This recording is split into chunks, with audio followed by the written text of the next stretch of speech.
Kolkata police morgue, Kolkata medical কলেজের forensic ডিপার্টমেন্টের যে মর্গ, সেই মর্গের সামনে রয়েছে আমার সহকর্মী পার্থপ্রতিম রায়কে দেখাতে বলবো। এখানে ময়নাতদন্ত যে হওয়ার আছে, সেই ময়নাতদন্তের মধ্যে যে আমরা দেখতে পেয়েছি যে 9 জনের দেহ আনা হয়েছে, তার মধ্যে একজনের দেহ চিহ্নিত করা গেছে এবং সেই একজনের দেহের ময়নাতদন্ত এই মুহূর্তে শুরু হওয়ার যে প্রক্রিয়া, সেই প্রক্রিয়া চলছে। এবং যেটা জানা যাচ্ছে যে মেডিকেল কলেজ হাসপাতালে যে ফরেন্সিক বিভাগের যে প্রধান, তিনি এই ময়নাতদন্ত করবেন এবং তার আগে ইনকোয়েস্টের যে প্রক্রিয়া, সেই ইনকোয়েস্টের প্রক্রিয়া হয়েছে। এবং আমরা যেটা জানতে পারছি, এখানে যে কজনের দেহ আনা হয়, সেই 9 জনের দেহর মধ্যে 19 বছরের এক যুবক রয়েছে, 19 বছরের এক বালক রয়েছে, মাফ করবেন, তার দেহ চিহ্নিত করা গেছে এবং সে ঝাড়খণ্ডের বাসিন্দা। তার পরিবারের লোকজন রয়েছে এখানে চিহ্নিত করার জন্য এবং চিহ্নিত করার প্রক্রিয়া হওয়ার পর, ইনকোয়েস্ট হওয়ার পর তার যে ময়নাতদন্ত শুরু হয়েছে এবং আমরা দেখতে পাচ্ছি তার পরিবারের লোকজন এখানে রয়েছে এবং তাদের সঙ্গে আমরা কথা বলার চেষ্টা করব, জানার চেষ্টা করব তারা কি বলছেন। কারণ এই যে 9 জনের মধ্যে শুধুমাত্র এই একজন যিনি ঝাড়খণ্ডের বাসিন্দা ছিলেন, তাকে চিহ্নিত করা গেছে। जो देहांत हुआ है, जो आपका कौन था वो? तो मेरा भाई लगता है। अच्छा, तो यहाँ क्या करता था वो होटल में जॉब करता था। कितने साल से? साल नहीं, 5-6 महीने से कर रहा था। खबर कब मिला आप लोग को? वो खबर 4 बजे मिला। क्या बताया आप लोग को? हमको बताया गया कि होटल में वैसे ऐसे बात हो गया है, तो फिर वेट करके बोल चलते हैं। बोला ठीक है, सुबह होने दी तब जाएंगे। 4 बजे करीबन खबर मिला मुझे। आप लोग कहाँ से आए? हम लोग हाथी बागान से आए हुए हैं, हम हाथी बागान में रहते हैं। यहाँ पे सब कोऑपरेशन मिल रहा है आप लोग को? जी।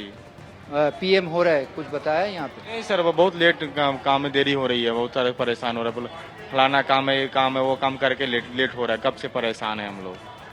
उनका जो देहांत हुआ है, उसका परिवार में कौन है, कहाँ रहता था वो लोग? वो लोग नागर बाजार में रहते थे, उनके 2 अंकल हैं और भाई आया हुआ है, वो बाहर में कहीं है, और बाद बाकी हम लोग सब मैंने अपने पे एक ब्लड है हम लोग सब। यहीं पे नागर बाजार में रहता है या झारखंड में? नहीं, झारखंड, गांव झारखंड है। गांव झारखंड? जी जी। नागर बाजार में कितने साल से है? वो गवर्नमेंट চাকরি करते हैं बहुत दिन से।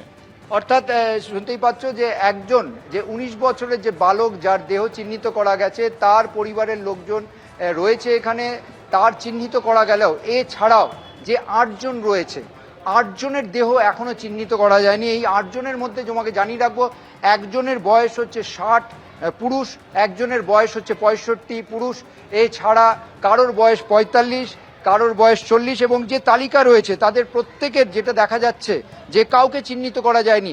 এর পাশাপাশি বছর 4 এক শিশু রয়েছে।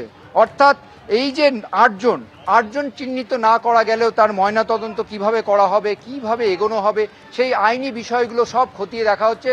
তবে মোটের ওপর যে একজনকে চিহ্নিত করা গেছে, তার ময়নাতদন্তের প্রক্রিয়া শুরু হয়েছে, তেমনটাই জানা যাচ্ছে এই কলকাতা পুলিশ মর্গ সূত্রে। ধন্যবাদ ছিল। আপনারা শুনলেন যে কলকাতা মেডিকেল কলেজের মর্গে যে 8-9টি দেহ রাখা রয়েছে, তাদের মধ্যে একজনকে, এক 19 বছরের কিশোরকে, তার পরিচয় জানা সম্ভব হয়েছে। তার ময়নাতদন্ত আর কিছুক্ষণের মধ্যেই শুরু হবে। বাকি 8 জনের পরিচয় কিন্তু এখনো জানা সম্ভব হয়নি। আর অন্যদিকে ঘটনাস্থলে নিউ মার্কেটের এই মির্জা গালিব স্ট্রিটের এই হোটেল শিখাহীন, যেখানে এই মর্মান্তিক অগ্নিকাণ্ডের ঘটনা ঘটে, একদিকে যেমন সকাল থেকে পুলিশ আধিকারিকরা সেখানে রয়েছেন, দমকলের আধিকারিকরা, এবং অন্যদিকে ফরেন্সিক বিশেষজ্ঞরা, তারাও কিন্তু এসে উপস্থিত হয়েছেন। পুলিশের কি বক্তব্য শুনুন।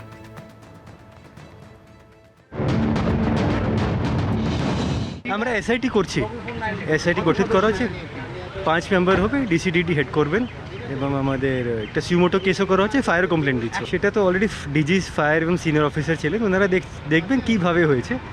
প্রিলিমিনারি আমাদের যত ক্রিমিনাল অ্যাঙ্গেল আছে, কীভাবে হয়েছে, যত ডেথ হয়েছে, সেটা নিয়ে অলরেডি আমাদের ডিডির হোমিসাইড টিম পুরো টেক আপ করে নিয়েছে, ওরা স্টাডি করছে। সবার স্টিক করতে বলা যাবে না, কিন্তু আমরা ভিতর থেকে আমরা 3-4টে বাংলাদেশি পাসপোর্ট পেয়েছি। ক্রস ভেরিফিকেশন আমাদের চলছে কি ওরাই ভিকটিম কি নয়। লাইসেন্সেসগুলো অলরেডি মনে হচ্ছে ফায়ার ডিপার্টমেন্ট সিজ করেছে, ওরা খতিয়ে দেখছে কি কত ওদের লাইসেন্সিংগুলো প্রপার ছিল কিনা। এবিপি আনন্দ, এগিয়ে থাকে, এগিয়ে রাখে।